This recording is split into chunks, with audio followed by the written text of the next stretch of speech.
Chapter 5. Okay, actually this is not really, I call it Chapter 5A, since we're not going to do all, chapter. Since we're not going to do all of the Chapter 5 in one sitting, we're going to do lessons 5.1 through 5.3. They go really nicely together. They're about graphs and derivatives and stuff like that, okay? All right, so here we go. 5.1 Lesson A. So today we're going to discuss some extreme values. Hey, Lindsay. She said she watched last time and heard us with the shout out. What up, girl? All right. Yeah, that's so too. Oh, no. She's watching on the video. All right, here we go. Extreme values. So let's say we have this graph here. So put a point right here, okay? And then go up a little ways, and then come back down a little ways, and then do something weird here, and then go way up here, and then bring it back down. Isn't that pretty? It's nice. There's some interesting parts on this graph, and we're going to talk about them. All right, first of all, there is a smallest point on the graph, and that would be right here. It's at an end. No, it is on mine. So we'll talk about mine. This is an endpoint. This graph has two endpoints, okay? Shh, ladies. At this endpoint, this is an absolute minimum.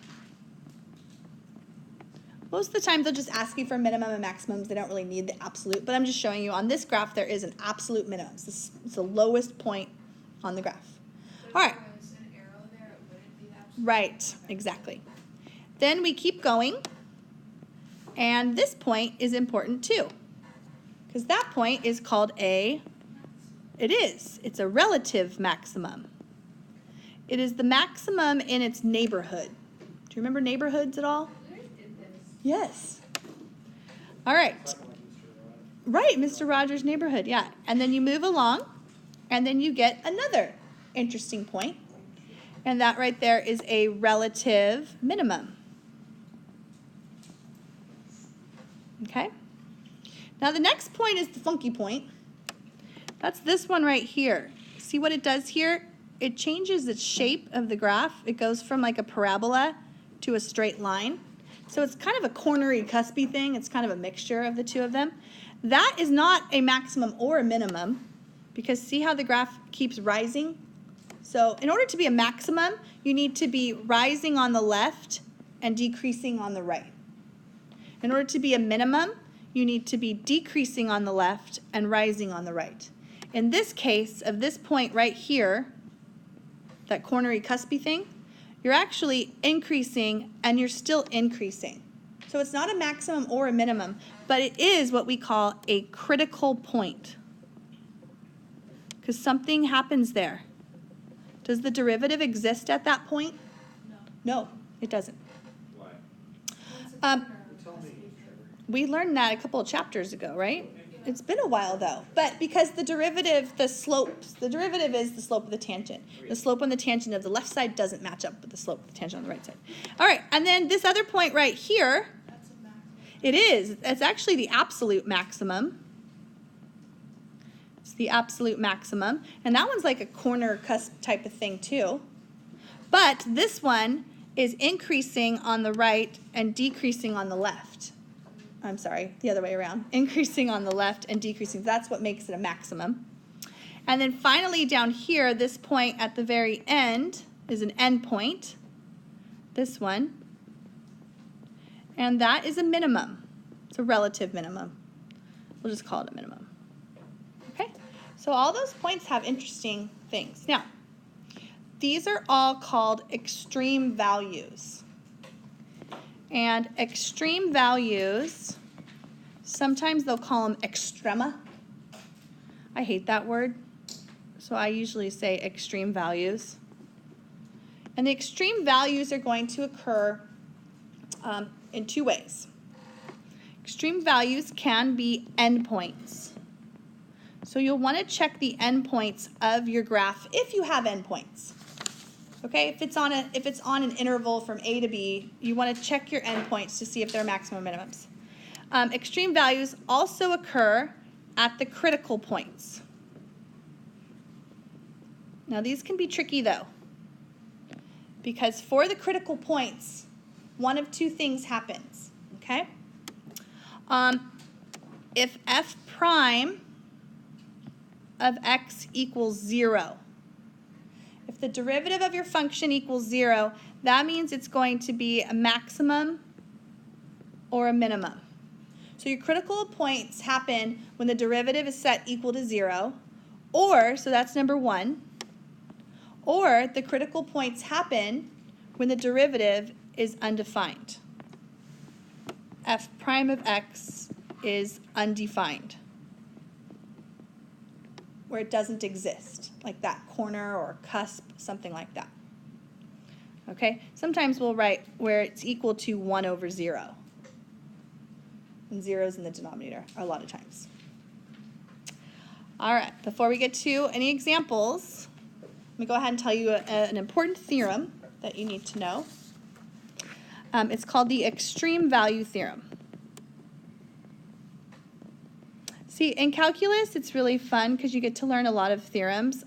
I kind of just go over them really quickly and we don't really do anything with them. But a lot of times in calculus classes, they'll make you prove it. And that's hard. Like in college, you might have to prove the extreme value theorem. Or maybe they don't do that until advanced calculus, which is like analysis. All right, anyways. All right, the extreme value theorem says this. If f is a continuous function, if f is a continuous function, so that's just the first part. F has to be continuous. On a closed interval. On a closed interval. So in other words, your graph doesn't go off to infinity in either direction. Our closed interval, we'll call it from A to B. Okay?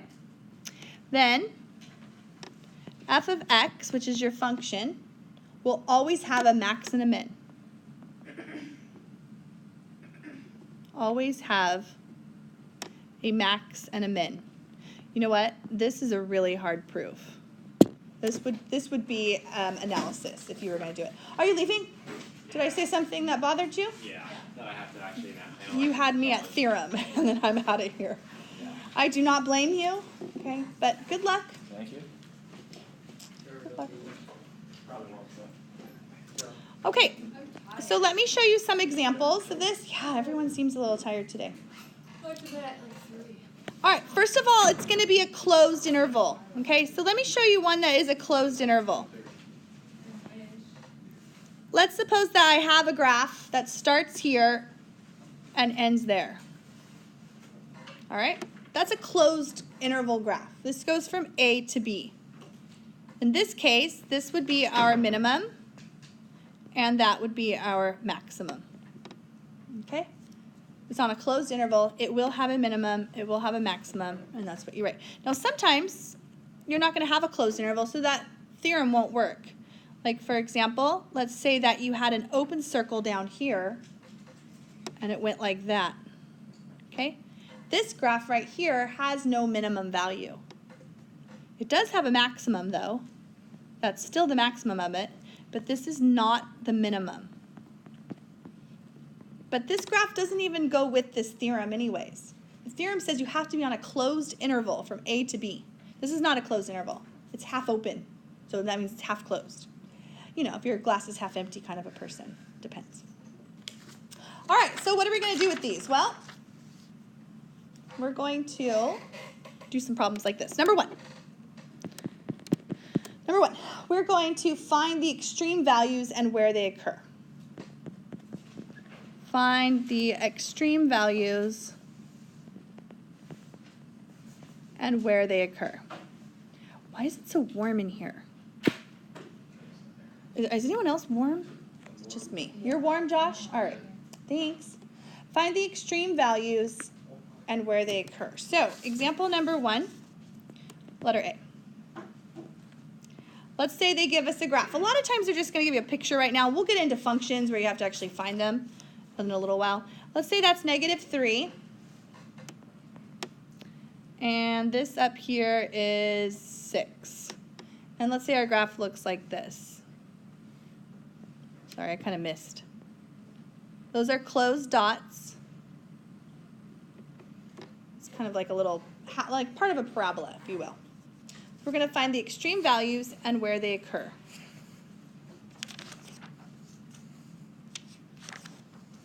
I'm not sure if they want you to write y or not. Let me see. Let me see what they want. Yeah. All right, so they want it as a point. So it's just as easy as you think it's going to be. Okay? So extreme values occur.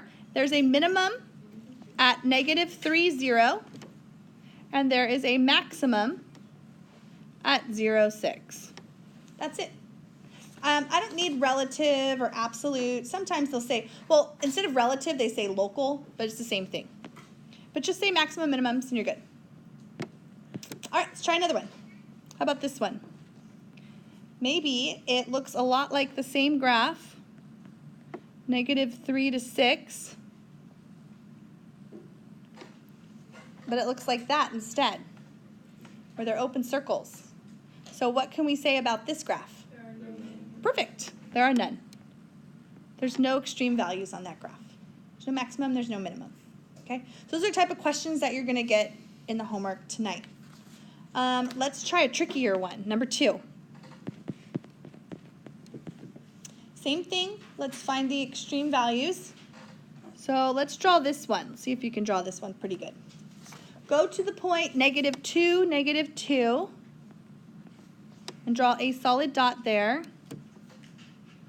And then go to 0, 2, and put an open circle there. And then let's just draw a straight line. And then let's go over here and put a dot, solid dot. And then jump up to here and draw a line to there. Okay, go ahead and try and copy that down. That's kind of hard. I don't know if you can see it pretty good. Okay, so they want us to find any maximum or minimums and any local maximum or minimums,